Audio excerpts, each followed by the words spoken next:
What's going on, y'all? Welcome back to another episode of The Jump. This has been a long break, not planned, but necessary. This whole time I've been kind of like, all right, I'm either going to do like 3 videos a week just to keep up with the portal, or I'm just going to wait until it's all over. So about 2.5, 3 weeks ago, I was like, all right, I'm just going to wait until it's all over. And then there was a few different times that I was going to film, and as soon as I got done filming, something happened. So it's been nonstop. I love it as a college football fan. But as a college basketball fan, I love this absolute chaos that we've been dealing with the portal. And I don't really have any rhyme or reason to the way that I'm going to do this video. I'm just going to kind of update and go through the portal, I guess. I mean, there's a lot of big moves. There's a lot of teams that went crazy in the portal, some that stayed off of they were a little hesitant with it. So yeah, I guess we'll just go straight off rip. And so I guess I'll talk top 10 players to start. Axel Lindeborg, I still think this is a guy that will end up being NBA bound. I'm not 100% sure. I don't have like a scoop of that, but I think he's an NBA guy. I think he'll end up getting promised something late first round, and I could just see him going to the NBA and not ending up at Michigan. But it was a big get for Michigan. I mean, they offered him a good chunk of change, but winning that recruiting battle over Kentucky, among others, it's a big get. Number 1 player in the portal. PJ Haggerty was a late entry from Memphis. Wanted to leave, play point guard, wanted $4 million, and it seems like the NC State Wolfpack are going to do it. And if you follow my crystal ball predictions on Twitter, it's very, very, very accurate. I think I'm 8 for 9, 9 for 10. It's a good hit rate so far. Just from what I've heard, I think he will be an NC State Wolfpack within the next couple days.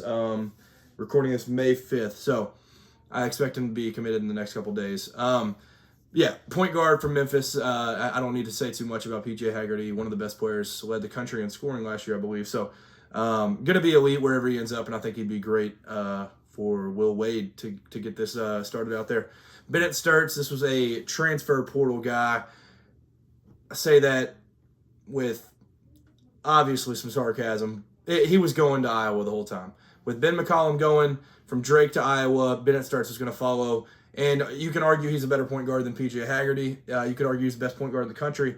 Bennett Sturts, I'm super excited to see him at Iowa. And I think what they've been able to do to fill around him, portal-wise, has been absolutely incredible to see. So I think he's going to be a blast to watch there with just who he's going to have around him teammate-wise. And then just obviously Ben McCollum's a winner. So Iowa's going to be fun. R.J. Lewis, another uncommitted guy, 4th in the portal right now. These are 24/7's rankings. I don't know if I said this. So shout out to 24/7.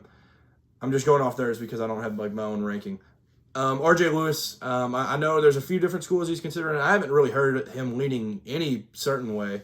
I could see him go to Auburn. I could see Auburn offer him a bag. There's a few different schools that have been going after him. I think he's taken this very slow process.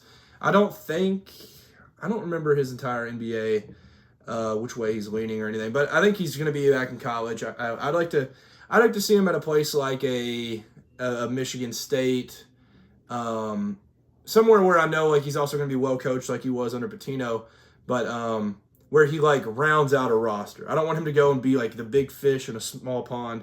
I want him to be one of the fish in a good-sized pond that can go win a national championship or go make a Final Four or something similar to Michigan State. That's where I'd like to see him.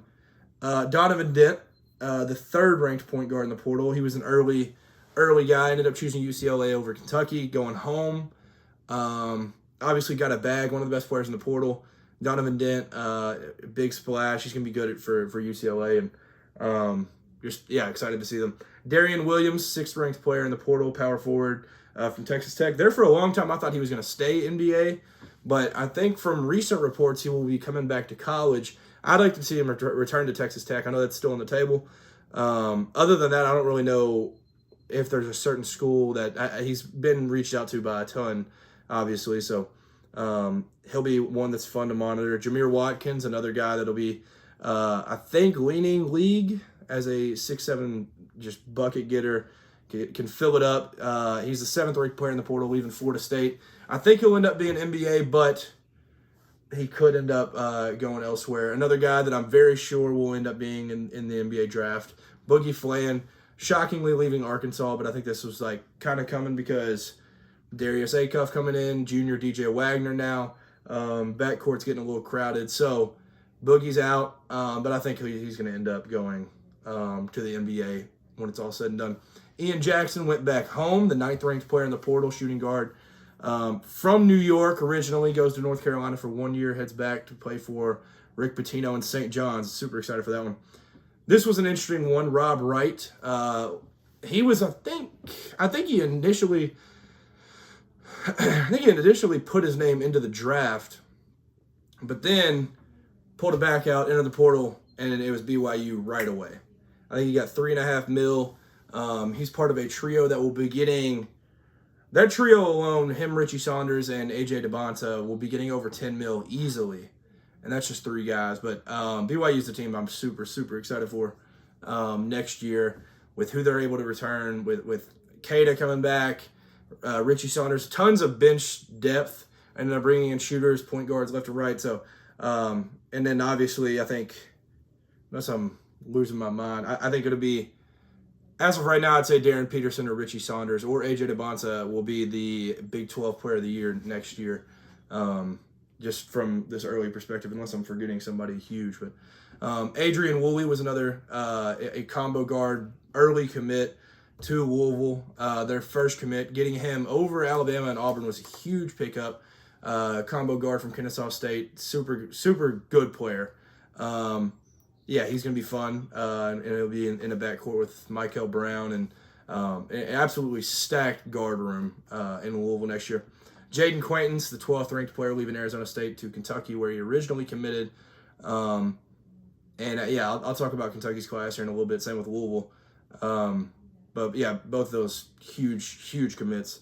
6'9", super lengthy center out of Arizona State. Cedric Coward was a late one, and obviously – he's still leaning draft. I was kind of shocked Duke went and gambled with a guy like this that may not even end up being there, but I think I'm going to assume with Proctor gone, I think they're fine with Caden Boozer running the point if needed, but I think they'd like to have Cedric Coward being able to handle the ball a little bit, but he's obviously not a true point, Cedric Coward, but defensively what he can bring, he's an absolute bucket, and you love to see a guy like this, like, I just don't know about the backcourt necessarily next year, but he's 6'6", combo guard, forward, like, I don't know. He's just a great ball player. That's the best way to describe it. But he's going to be with a stacked recruiting class coming in next year, and it's a big pickup for Duke.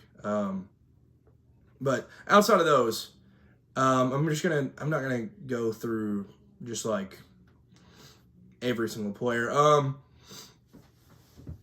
One I think that will be interesting, losing Zakai Ziegler, who I think will end up being an all-time great with Tennessee. Losing him, bringing Jacoby Gillespie in to replace him is huge. Great player, Jacoby Gillespie. Silas Demery, I think he's going to be amazing for UConn. I think he just fits everything UConn is as a program. I'm excited for him. Cannot wait to see him with UConn next year. And I think now that Caravan is back, the Caravan doesn't have to necessarily be like the guy. Silas, he can guard the heck out of everybody, and he's also going to be able to fill it up if needed. I think that's just going to be an incredible team next year. I'm excited for UConn next year. Ryan Conwell, I'll talk about him with Louisville here in a minute.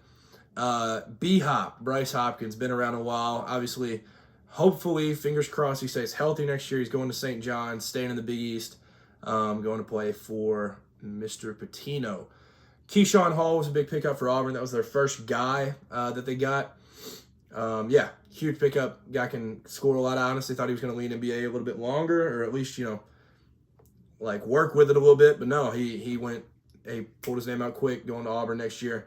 Excited for him. Leaving Auburn, Chad Baker-Mazara going to USC. Obviously, big name. He's known as being kind of the old guy. But, USC, between him and Rodney Rice, they paid a whole lot of money. But they will be fun and they'll be good. And there will be between the bag that Rodney Rice is getting, the emotions and temper of Chad Baker-Mazara, and who Eric Musselman as a whole, who he is as a person as a whole, this is going to be absolute cinema in Los Angeles next year. So I cannot wait to watch USC next season. Leaving USC, this is just because he's one of the highest upside guys in the portal. Wesley Yates going to Washington where he began his career. Henry Vasar leaving, or Vasar, I'm pretty sure. But Henry Vasar leaving Arizona. I mean, this was really, I mean, this one hit because of the name, and he's kind of a known guy. But I think that he's going to be good at North Carolina. I don't know how good North Carolina is going to be as a whole, but North Carolina, with the way that front court was this year, I mean, there's no world where it's worse. So, I mean, for Arizona, they didn't really pick up a whole lot unless I'm blanking. Retention was solid overall. I think they need to get Carter Bryant back, but losing Vasar and KJ Lewis, those both hurt. But I think it's all part of a bigger plan. So, yeah, we'll see what happens there.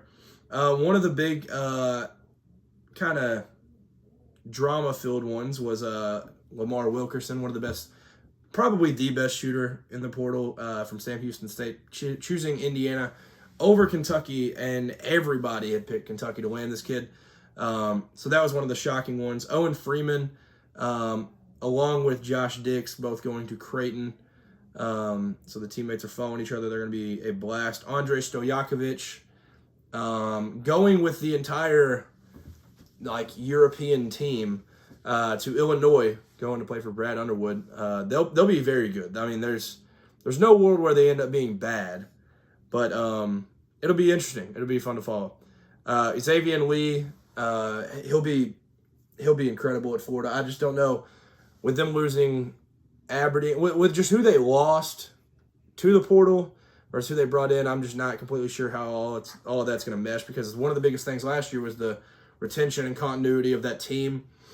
And a lot of these guys that will be coming in are new. The front court will still be very good. I'm hopeful Alex Condon comes back to Florida, pulls his name out of the draft.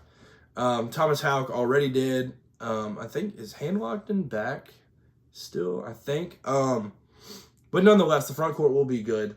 And it's just, I think it'll all depend on how well Xavier Lee's game ends up translating. And speaking of Florida, Desmond Claude from USC, he's still, I don't know if he's leaning Florida, but he's at least talked a whole lot with those boys.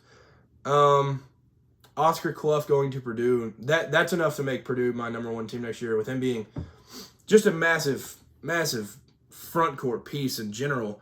But pairing him up with Trey Kaufman-Renn is going to be super exciting. And then obviously everything else that, I mean, probably returning the preseason National Player of the Year and Braden Smith. Purdue's my number one team going into next season, and I don't think I can be really talked out of that. Pop Isaacs going from Creighton to Houston. I think if Milos Uzan comes back, it'll be interesting, but I think Pop Isaacs is a big pickup for them. Outside of that, let me see if there's any big ones. Elliot Cadeau to Michigan kind of got swept under the rug just because it was so long ago. Reed Bailey's been a guy I've been huge on for a long time, leaving Davidson, going to Indiana. Super excited to watch him.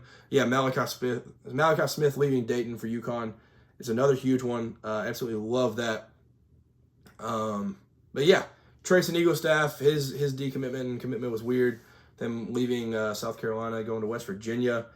Ryland Griffin ends up back in the SEC, going to A&M. Caleb Glenn to Michigan State, I love. And yeah, at this point, I'm just kind of reading names. So, talking team-wise, these are also 24/7's rankings. I've released my portal winners. I'll probably end up posting at some point what my class rankings are overall. So, number one, St. John's. The St. John's Red Storm. The Johnnies are absolutely loaded I was a little worried until they added Dylan Darling, just because I didn't feel like there was a true point there. But Dylan Mitchell, Ian Jackson, Isaiah Sellers. I said Lamarck Wilkerson was the best shooter in the portal. If Sellers ends up being the best shooter in the portal, it won't be the most shocking thing to me because he is exciting. He's a blast. And I think Ruben Prey being back with him, it's going to be enough shooting-wise that I don't think it's going to be anything like this year for St. John's. Josan Sannon, former 5-star kid, obviously super high upside. And then Bryce Hopkins I mentioned. But, yeah, this team is going to be absolutely – they're going to be a blast. They're going to be so much fun to watch. Ian Jackson, I'm excited. I honestly thought until they got Dylan Darling, which he'll be fun to follow just to kind of see if it does end up translating or whatever. But Ian Jackson there for a minute, I thought he was about to have to end up running point for these guys. But this team's going to be a lot of fun. Defense is going to be elite. And I think them and UConn going to be elite at the same time. And then now with Willard up at Villanova, maybe they're back. And maybe we have the big three right there, all good at the same time. But we will see. Michigan, getting Mara from UCLA, 7'3", one of the best shot blockers in all of college basketball last year. Incredible pickup. They went super big other than Elliott Cadeau, getting Morris Johnson, a highly ranked kid out of high school, leaving Illinois to go to Michigan. And obviously he showed spurts last year where he ended up being very good, but with Ivisic coming over from Arkansas to pair up with Tomislav, there's not a lot of front court room for him. So, and I think after seeing what they did with Danny Wolf and Vlad Golden this year, I don't know why you would go anywhere else as a big after seeing that and seeing what they could do. Yeah, like I said, Yaxel Lindeborg, and then Elliott Cadeau. So it's a 4-man class, but a very, very strong 4-man group right there for the Wolverines in this portal class. The third-ranked team, the Louisville Cardinals. So they've just got 3, but it's a strong 3. The only issue is it's a 3 group of guards. There's no front court, and they've lost James Scott, and then Corin Johnson's not a huge loss when you've got these guys coming in, but bringing back Javon Hadley, bringing back Kason Pryor, Ali Khalifa is going to be playing this year. Through the German kid, they're going to be just fine elsewhere. Bringing in this portal class is insane. Ryan Conwell, Adrian Woolley, and Isaac McNeely, three of the best shooters in the portal. And I love what Ryan Conwell and Adrian Woolley will be able to do with the ball in their hands, kind of similar to what Chucky was able to do at times last year. They're going to be absolutely incredible to watch. The only issue is the front court. Well, I think Frew has to end up being very good, and Khalifa has to end up being very good. And this team is a top 5 team all season next year, if that's the case. The Kentucky Wildcats. So if this is your first time tuning in, I am a Kentucky fan, so I do have some things to mention here. So Kentucky didn't really lose anything portal-wise. Losing Kirk Creesa, he wasn't really going to play a whole lot anyways. And then Travis Perry, that one kind of hurt to lose just because it's the all-time leading scorer. It's going to be weird to see him elsewhere. But Ole Miss, I predicted this as soon as he went into the portal. Ole Miss almost landed him out of high school. Oxford's not super far from where he's from in Kentucky, from Eddyville and Western Kentucky. So, yeah, it's going to be it'll suck to see him there, but I hope he does kill it. And I think he will. And Chris Beard is absolutely in love with that kid. So whatever he sees in him, I hope he gets it out of him. And I hope Travis absolutely kills it there. But the thing for Kentucky's class, Cam Williams commits very early, Tulane. Great shooter, high upside, 6'8", freshman. Small forward, can play, honestly, shooting guard through power forward. Super versatile guy. Can shoot the heck out of the ball. He's going to be amazing. He committed really early. And then it had been a little bit. Next commit, Jalen Lowe. So he commits. There's the point guard for next year. And then a little bit after he commits, Caden Lewis decommits. And he ends up going to Villanova as well. I hope that kid kills it there too. But Jalen Lowe, point guard, his numbers are the one thing that people would look at and they'd be like, I don't know how good this kid is. But if you look, and, if you're actually, a basketball nerd, statistic guy, The efficiency is down because of his usage rate. He had one of the highest usage rates in all of college basketball last year. He was forced into situations where he had to be a shot chucker on a not great Pitt team, and I think his efficiency goes up a ton this year. And the way that Mark Pope talked about him, he said they are going to absolutely let this guy go at a supersonic speed and unleash him and let him just be to the best of his ability. Jaden Quaintance, this was one of the... It was Evan Miyakawa that put it out. He's one of the best defensive freshmen in college basketball history. Now he comes over, and his agents and his family and him, they all love what Amari Williams was able to do. Kind of a facilitating big, being at the top of the key, kind of helping run the offense there. Jaden Quaintance, if he's doing that, he's going to go top 5. And with the defense and the freakish athleticism, this kid's going to be special. In the Bluegrass. Mohamed Diabate, he brings something that this team didn't have last year. Not that the team didn't try, but there was a certain level of effort where there'd be a ball on the ground. You'd be like, damn, man, why is nobody laying out for that one? Diabate, he is the winning all the 50-50 balls. He's diving on the floor, guarding a team's best player. Small forward, power forward type guy. I think he comes in and starts right away. It'll be him or Yelovich, Andrea Yelovich from... what is their name? Mega, I don't know. He's from Croatia, but him or Mohamed Diabate will be the starting 4 for us this year. I'm super excited about Diabate. This kid, he's gonna be special. Diabate is also the guy that guarded Otega Owe that snapped his scoring streak last year. So there's that, but it's just the non-stat sheet stuff that I'm excited for Diabate. And then the shocking one that shocked everybody, but it happened very fast, was Denzel Aberdeen. I think he ended up entering the portal on like a Saturday night and then committed to Kentucky on Monday morning. And he never even visited. I think they just called and talked as people, not even... I think they talked a little bit about what he was going to be at UK, what they were going to be able to do with him and all that. But I think they really just talked kind of off the court stuff, and he just fell in love with this university. Fell in love with the staff and all that. So, combo guard, really good shooter, really good everything. And the way that Mark Pope talked about that one was like, he was like, man, Florida had this cat coming off the bench, which obviously Elijah Martin, Will Richard, Walter Clayton was like an insane trio. So Aberdeen didn't start a whole lot. But when he did start, his numbers were even more efficient. So it was super exciting to see. And, but yeah, Denzel Aberdeen rounding out that class. So like that 5 is just absolutely insane. Kentucky's a top 5 team in the country, in my opinion, next year. Especially because I still fully expect Otega Owe to be back. I'll be shocked if he's not back. I'll be absolutely stunned. USC, they lost a lot, gained a lot. So Chad Baker-Mazara, that's kind of the big fish name. Him and Rodney Rice picked up a few random ones, but they did lose a ton. They lost 7 players total. But yeah, they'll be solid. That one's more quantity over quality because there's a few teams behind them that I would definitely put above them. Iowa, obviously the coaching change, they lose a lot, gain a lot. For Iowa, man, getting Bennett Sturts was obviously a massive one, but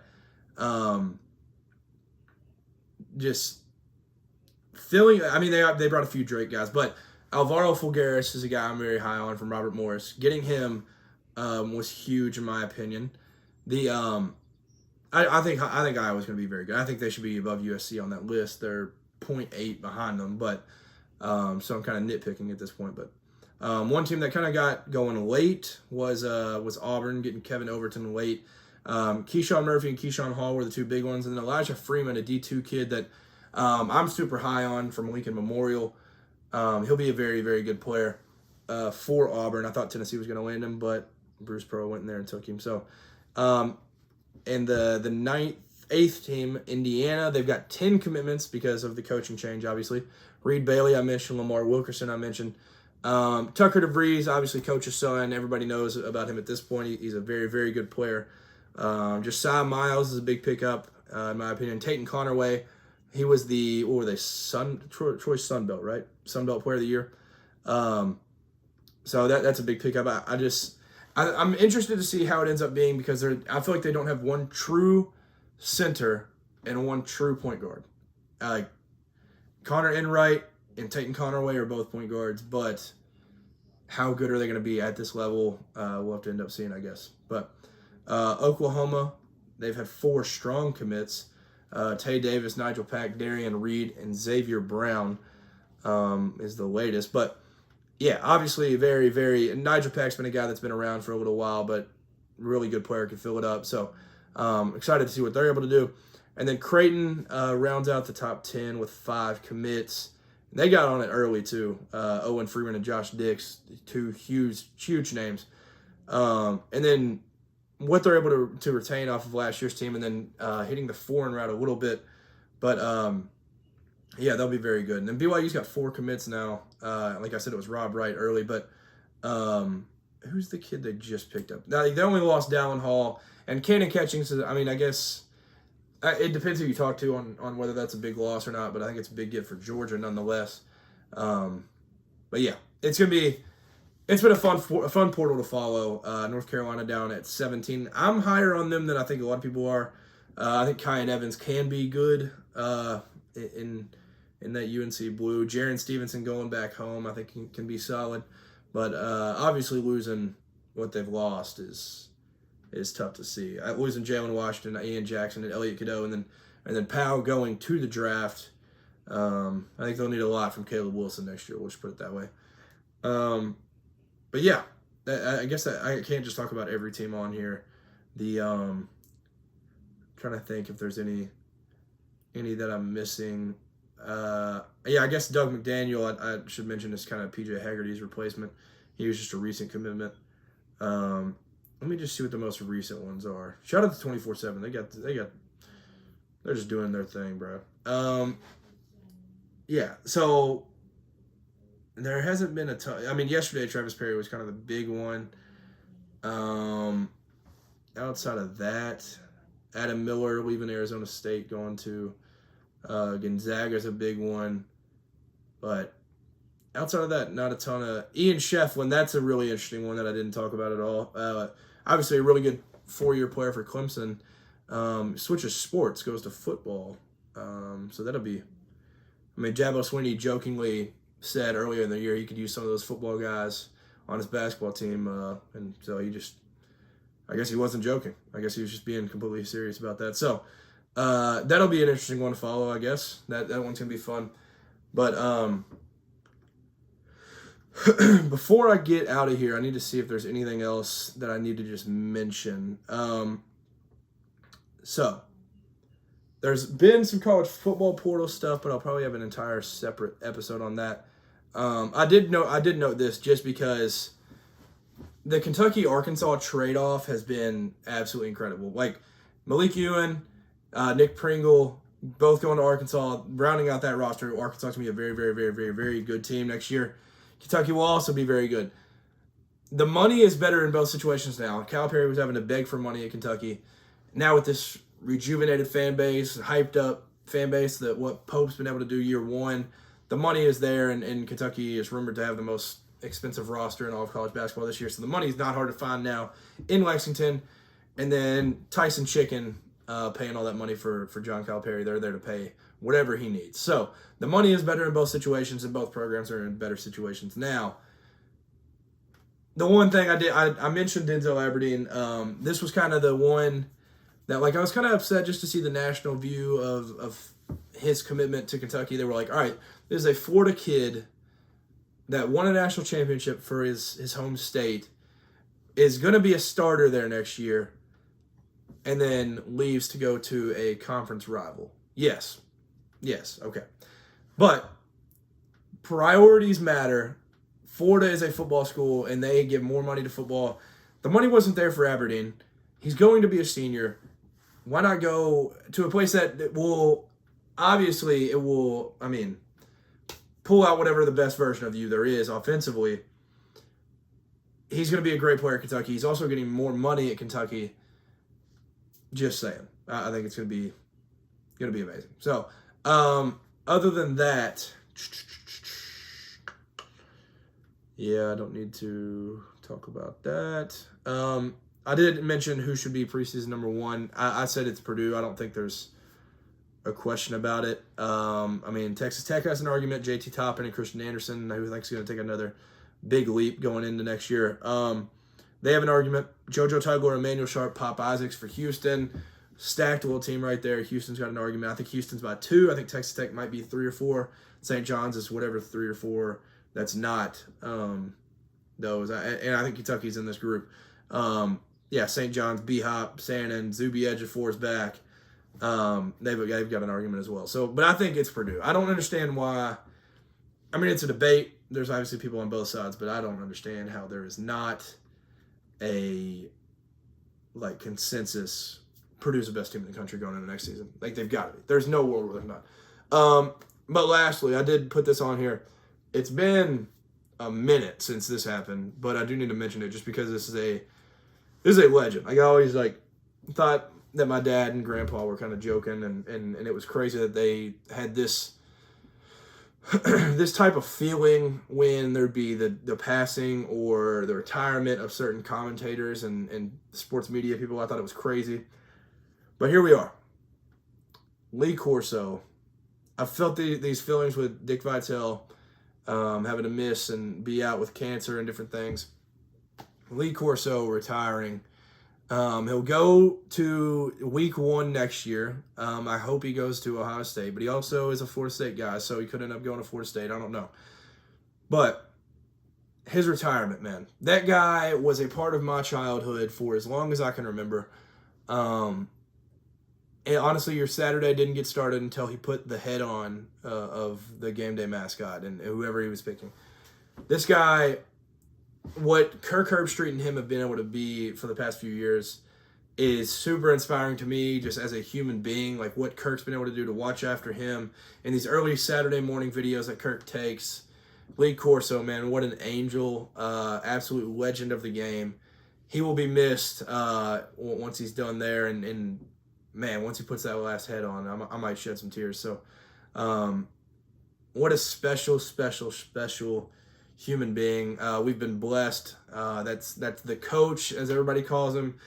Lee Corso, man, what a legend. Iconic moments, and you can say a whole lot about that guy, but you can never say he didn't love the game. So shout out to Lee Corso, him retiring. It's a touching one for sure. So it's sad, but man, yeah. With that being said, though, I think I'll get up out of here. I haven't talked college football in a little bit, so I'll probably have one big episode just kind of covering a lot of things. And then, I mean, we're past spring games now. We're into spring practices. We're in the spring transfer window. I mean, Jade Knott is an Oklahoma Sooner. Gavin Sawchuk committed the other day. I'm trying to think. Nico, that whole drama, it's too late for me to kind of mention that, but that whole thing, whatever that was. Nico Iamaleava is a UCLA Bruin, and Joey Aguilar is a Tennessee Volunteer. So, you decide who won that one. I think it depends who it was demanding this money. If it was Nico's agent, then I think Tennessee kind of got screwed there. But if it was Nico demanding the money and then like his father, Tennessee got out with a W. And I'm glad they didn't pay, because that whole thing was whack. Other than that, yeah, the other big college football stuff. Yeah, Shador and Travis got their jerseys retired. That's like a month ago at this point, but yeah, you can argue either way. Travis Hunter definitely, obviously, should have it, but Shador has incredible stats. But it was debated if he deserved that or not. But and then yeah, the NFL draft that happened, but it was a college show or college podcast, whatever. So I won't talk too much about that, but I think Abdul Carter's going to end up being the best player in this draft. I'm super high on Colston Loveland. I think he's going to be – I just love the situation for him. When J.J. McCarthy was at Michigan and they had somebody to throw him the ball, that guy was one of the top 3 tight ends in college football. Last year, his numbers go down a little bit, but he was like the only offense at times last year. So him going with Ben Johnson in Chicago, man, that's – I can't wait. That might be my favorite pick of the first round. Like, I love Ashton Genty going to Las Vegas. That's going to be fun. Cam Ward in Tennessee is going to be exciting. He gets to be with Restrepo again, too, so that's cool. Travion Henderson to the Patriots. This is a blast. I'm trying to remember what some of these other ones are. The Giants moving up, taking Jackson Darts. Going to be an interesting one, but fun none the least. But yeah, it was a super fun NFL draft overall. So, but my favorite pick of the first round, and this could end up aging like milk, and I could look like an idiot, but Colston Level into the Bears. I absolutely love it. And with Tyler Warren on the board there, I think the fact that they love Colston Loveland that much makes me love it even more. And I was kind of, I think Tyler Warren's going to be good. It's just, I don't know. That's a franchise that doesn't know who's going to be their quarterback week to week.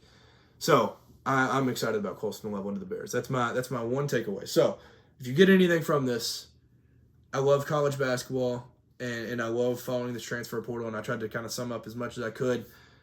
And I also love Colston Loveland to the Bears. So take that, comment if you hate that, comment if you love that, whatever. And let me know any college basketball thoughts you all have, and if you have any like summer questions, anything, leave those in the comments, or if you're listening on podcast, go comment on my Instagram, Twitter, anything. All that will be at the end of the video, and I guess that'll do it. So thank you for tuning in to an off-season update. I didn't talk NBA at all, but I mean, like I said, this is college stuff, but the NBA has been fun. So excited for the second round, and have a great week. Enjoy any more portal stuff that we've got coming up, and I'll be back soon, and we'll talk ball as always. So thank you. Have a great rest of your week, and peace.